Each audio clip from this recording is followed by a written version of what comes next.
All too often we interpret history from our own contemporary perspective. The same is true for oral history and folklore.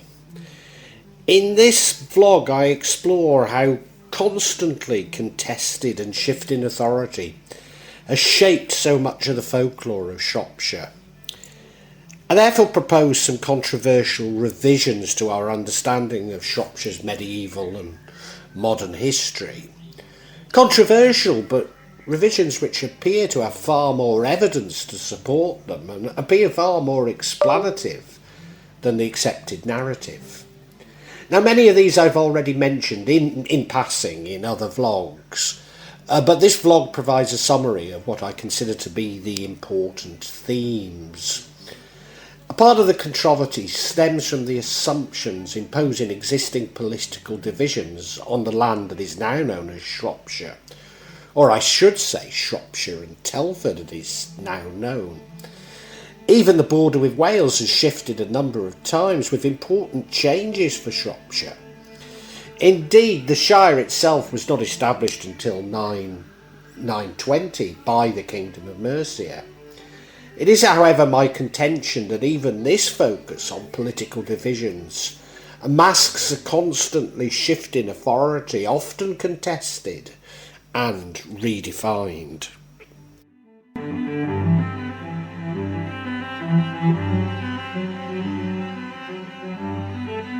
The Coronavi were a Brythonic people of Iron Age Roman and Roman Britain, who lived principally in the modern English counties of Cheshire, Shropshire, North Staffordshire, North Herefordshire, and the eastern parts of the Welsh counties of Flintshire, Powys and Wrexham.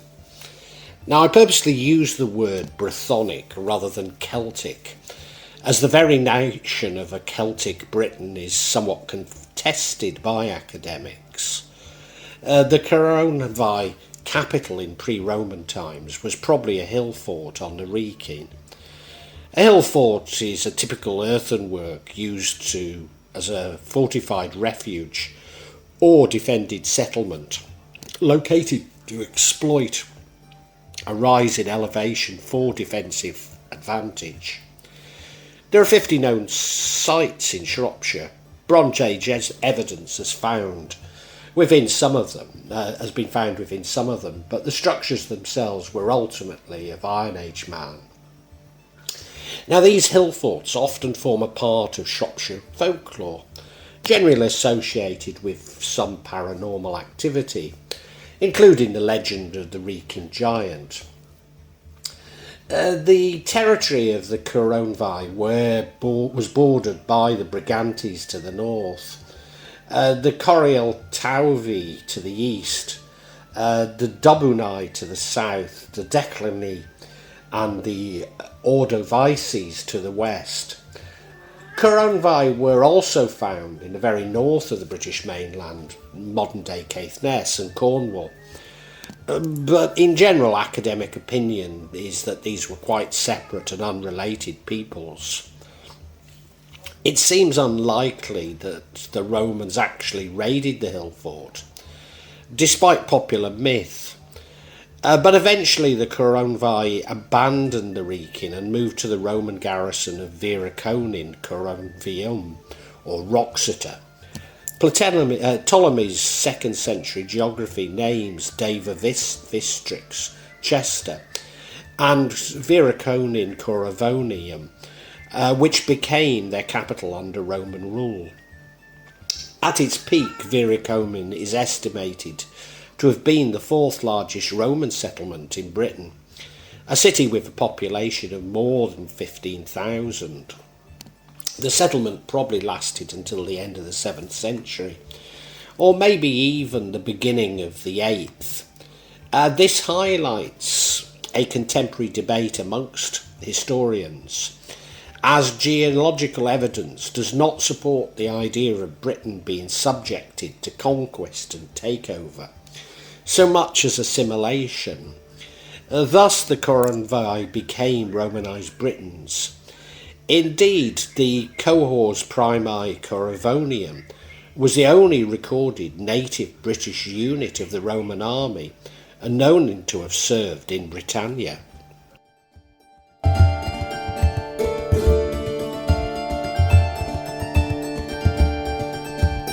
Pengwern was a Brythonic settlement of sub-Roman Britain situated in Shropshire, adjoining the modern Welsh border. A tradition recorded by Giraldus Cambrensis in the late 12th century associates it with the site of modern Shrewsbury. Although Shrewsbury has been known as Amthwaig in Welsh since the Middle Ages, it's also speculated that it was centred on what is now Whittington Castle, which is now in North Shropshire. Certainly Whittington Castle played an important part in Shropshire folklore, including a supposed link to the Holy Grail. A more recent suggestion is that the Birth, a dramatic hill fort in Bastchurch, but archaeological evidence shows only an Iron Age fort with possible Roman reuse. Certainly Bastchurch and its hill fort are the subject of many local legends. It's also said to be the resting face of Canlithlan, the supposed king of the mysterious kingdom of Pengwern. Canlithlan apparently joined forces with the King Penda of Mercia to protect his realm, and together they fought the increasingly powerful Anglian kingdom of Northumbria at the Battle of Maescogwi, or Oswestry, in 642. It's here that King Oswald of Northumbria was slain. This seemed to have brought a period of peace until Penda's death, when a Northumbrian raiding party led by Oswald's brother Oswy of Northumbria overran Cuntheland's palace at Pengwern in a surprise attack. Completely caught off guard without defence, the royal family, including the king, was slaughtered, although according to a poetic tradition. Traditionally, Pengwern has been associated with the Kingdom of Powys, sometimes called Eastern Powys. But could it have been the lands of the Coronavi? I think it seems more likely. Also, according to poetic tradition, it's believed that Pengwern was centred on Wreocensaete, Coronavonium. However, the city seems to have been abandoned before these events in the Kingdom of Pengwern. It would make more sense that it was actually centred on the Wrekin hill fort, again hinted at in poetic tradition. This would mean that the Coronavi eventually abandoned Wreocensaete Coronavonium and returned to their old hill fort on the Wrekin.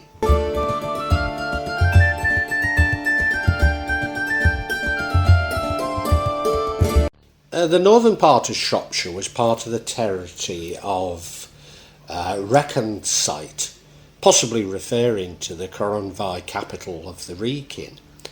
The southern part was probably part of Magonsaete.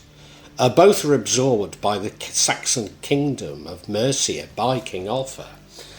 In 765, Offa constructed Wat's Dyke to defend his territory against the Welsh. In 778, or it could have been 9, having pushed across the River Severn, he drove the Welsh King of Powys from Shrewsbury. Whilst there is little evidence on the founding of Shrewsbury, it was important enough to have its own mint in these times. But was there actually a settlement ruled by Powys at the time, or even Pengwern? It now seems likely that the Mercians simply fortified where the castle is now, as a strategic position over the Welsh. Offa secured his conquests by a second defensive earthenwork known as Offa's Dyke, which enters Shropshire at night and traverses moor and mountain by Lanarmonach and Oswestry, and in many places forming the boundary line of the county, and finally leaves it at Bronigarth and enters Denbighshire. Whilst Offa's Dyke established the boundary with Wales, it seems to have been as much simply a boundary as a true defensive structure, with people moving either side of it. Although the Saxon Chronicles suggest that in 1053 the Welsh killed many of the English wardens at Westbury, Harold ordered that any Welshmen found beyond Offa's dyke within the English Pale should have their right hand cut off. Much later on, in 1379, Welshmen were forbidden to purchase land in the county, save on certain conditions, and this enactment was reinforced in 1400. But these stories illustrate my point. It's more likely that the Mercian overrule replaced all the... It's most unlikely that the Mercian overrule replaced all the local Brythonic population. So the term Welsh would simply refer to people from the other side of the dyke, and not a distinct ethnic difference. Nevertheless, the border with Wales was not defined until the first part of the 16th century. The hundreds of Oswestry, including Oswestry and Pimhill, including Wem, and part of Cherbury, had, prior to the Laws of Wales Act, formed various lordships within the Welsh marshes. Clunhundred went briefly to Montgomeryshire at its creation in 1536, but was returned to Shropshire in 1546. But there are also a number of enclaves with English shires, which gradually became resolved by 1844. Despite numerous raids, Shropshire was largely protected from Viking incursion, although some Danes are likely to have settled in the area, especially around but not in Bridgnorth. Given its defensive importance of the Kingdom of Mercia, Shropshire was heavily garrisoned, but probably sparsely populated. The Mercian ecclesiastical capital of Lichfield probably had a greater impact on Shropshire. However, it's unclear that the Mercians actually brought Christianity to Shropshire, as under Roman rule there's plenty of evidence that Wales and Western England remained strongly Christian. Indeed, archaeological evidence suggests both pagan and Christian burial practice in the area prior to becoming part of Mercia. But even this is now contested, with there being some evidence that parts of Britain were Christian prior to the Roman invasion. Again, this turbulent history is very much a backdrop to Shropshire's folklore, and indeed its interpretation.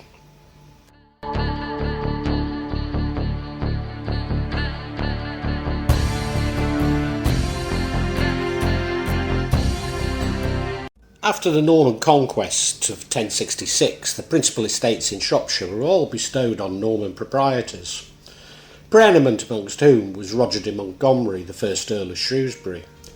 Roger de Montgomerie built his main castle in Shrewsbury, and around another 70 castles throughout the county, including Cun and Ludlow, making it the most fortified shire in England.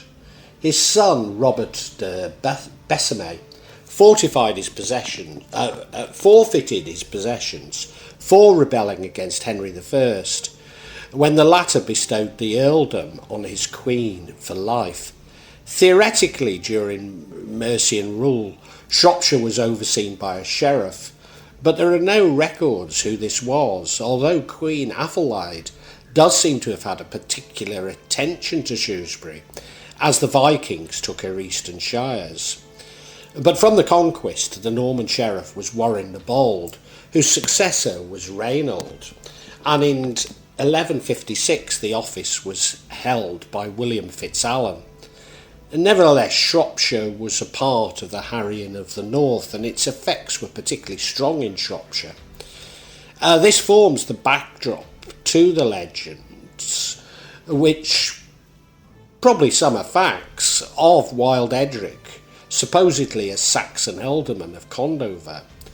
The Shire Court was held in Shrewsbury, and a considerable portion of Shropshire was included in the Welsh marshes. The court for the administration, which was held at Ludlow. Marcher lordships of Hereford, Shrewsbury and Chester would come to enjoy a unique semi-independent status, Although men who held such honours remained vassals to the English Queen, legally their lordships lay outside the kingdom and was not subject to the king's laws. As a result, they were able to exercise quasi-regal power in their regions, under their jurisdiction, building castles, prosecuting wars and establishing markets without being required to seek royal consent. The precedent for such wide-ranging powers were in the chaotic years immediately after 1066, when William I was forced in large part to rely on his deputies around the kingdom to take care of their own local problems. In 1397, the castle of Oswestry, with the 100 of the 11 towns, the castle of Isabel and the lordship pertaining thereto, and the castle of Dallerley, were annexed to the Principality of Chester. By the statute of 1535, for the abolition of the marches, the lordships of Oswestry, Whittington, Marebrook and Knockin were formed into the 100th of Oswestry. The lordship of Ellesmere was joined to the 100th of Pimhill, and the lordship of Down to the 100th of Cherbury. During the Norman period, a number of religious centres were constructed. Wenlock Priory, Buildwas Abbey, Hormond Abbey, Lillishall Abbey and Shrewsbury Abbey. Shropshire in the 13th century was situated almost entirely in the dioceses of Hereford and of Coventry and Lichfield, and formed an archdeanery called the Archdeanery of Salop.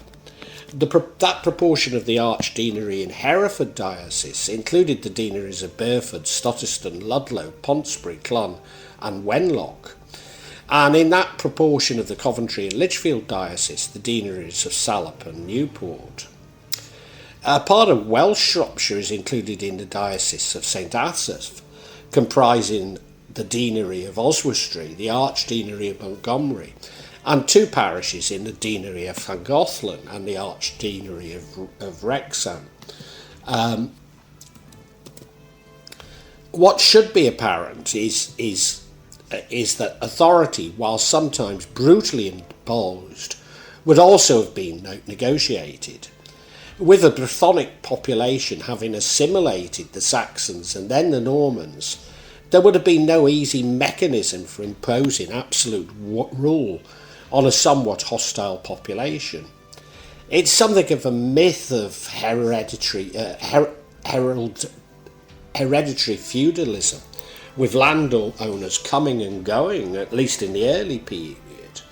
People with the ability to purchase land would have established themselves as having some authority. These landowners would have had strong influence on the local legal systems, in later years becoming magistrates. But of course this ran parallel with the ecclesiastical courts. It wasn't until the Crown began to exert its authority that these social structures took on greater permanence and resemblance to what we would be more familiar with today. Such negotiations with authority are very clear within Shropshire folklore, with customs and practice being used by the common people to challenge the authority of the landowners. For example, the hedonism of the Shrewsbury show was enshrined in the charters of the medieval guilds of the town, but the revelry took place in Kingsland, which was then outside the authority of the Shrewsbury parishes.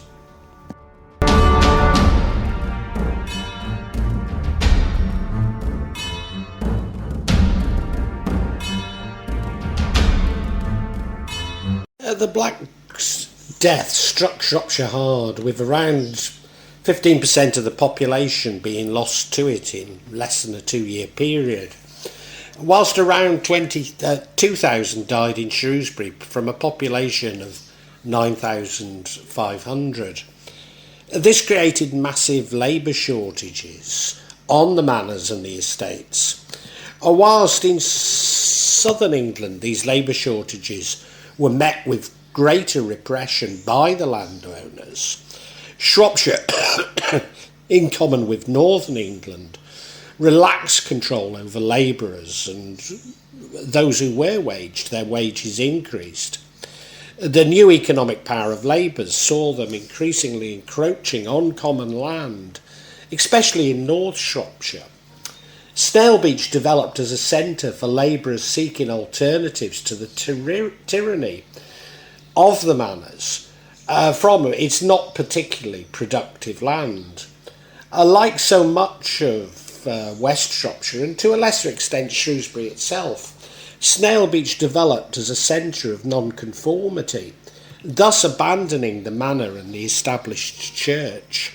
Snailbeach and the Stiperstones are the location of so much of Shropshire's folklore, and there is significant evidence that nonconformity merged with the traditions of the cunning folk.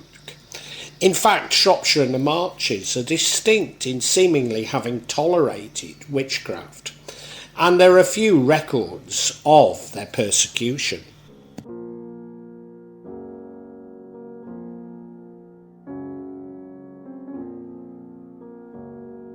Shrewsbury in 1334 was the seventh wealthiest town in England outside London, and was well situated to handle trade from North and Central Wales in times of peace. The drapers took the role of middlemen when trade in raw wool was replaced by trade in woolen cloth. In the late 12th and 13th centuries, all trade in Shrewsbury was controlled by the guild merchant. Following other guilds, the drapers took steps to become independent from the guild merchant. The Shrewsbury Drapers Company was a trade organisation founded in 1463 in the town of Shrewsbury. The members were wholesale dealers in wool and later woolen cloth. The company dominated the trade in wool cloth, and in 1566 was given regional monopoly in the Welsh wool trade. At first, the staple or woolen cloth trading centre for Welsh cloth was located in the town of Oswestry. In 1585, the market was temporarily moved to Knocking due to an outbreak of the plague in Oswestry. There was also a market in Welshpool in Montgomeryshire, where it was reported that 700,000 yards or webs were manufactured in the reign of Queen Elizabeth I, who reigned from 1558 to 1603. The Shrewsbury drapers had to take the dangerous journeys through the unsettled country to reach these markets. Again, this is the subject of many legends, including those of Wild Kynaston and Wild Jack Metten.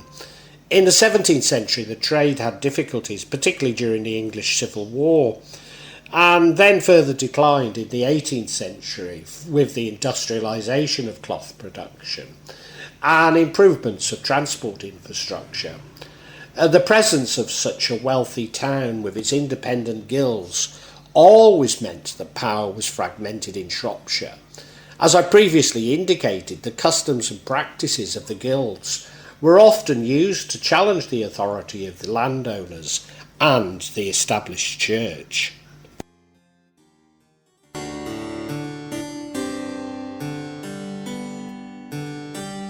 Shropshire is blessed with almost every type of mineral found in Northern Europe, including clay, iron, coal and tar. Many of these are close to the surface and can be mined using bell pits, involving only rudimentary technology and limited capital outlay.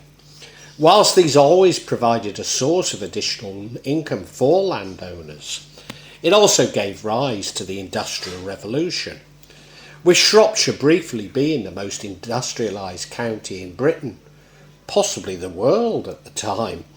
Such outcrops were widely dispersed across the county, providing alternative sources of wealth and therefore authority. But at the Severn Gorge around Ironbridge, they were formative in the beginning of the Industrial Revolution. This produced a distinctly different social and economic structure in what is now Telford to the rest of Shropshire. Whilst it did disperse wealth and authority, the Severn Gorge took on a much more familiar industrial class structure, and with it its inequalities. And nevertheless, this only added to the patchwork of shifting authority in Shropshire, with East Shropshire being much more industrial, and West Shropshire more agrarian, but lacking the strong feudal bonds of southern England shires, and the town of Shrewsbury distinctly mercantile.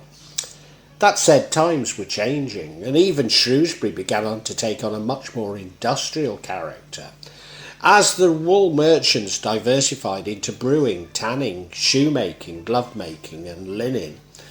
Again, Shropshire folklore, and especially the writings of Mary Rebb, reflect this shifting class structure and relationships.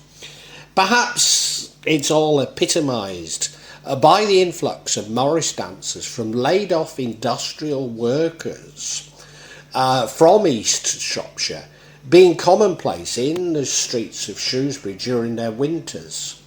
Their employers exploiting the paternalist traditions of the Christmas doll.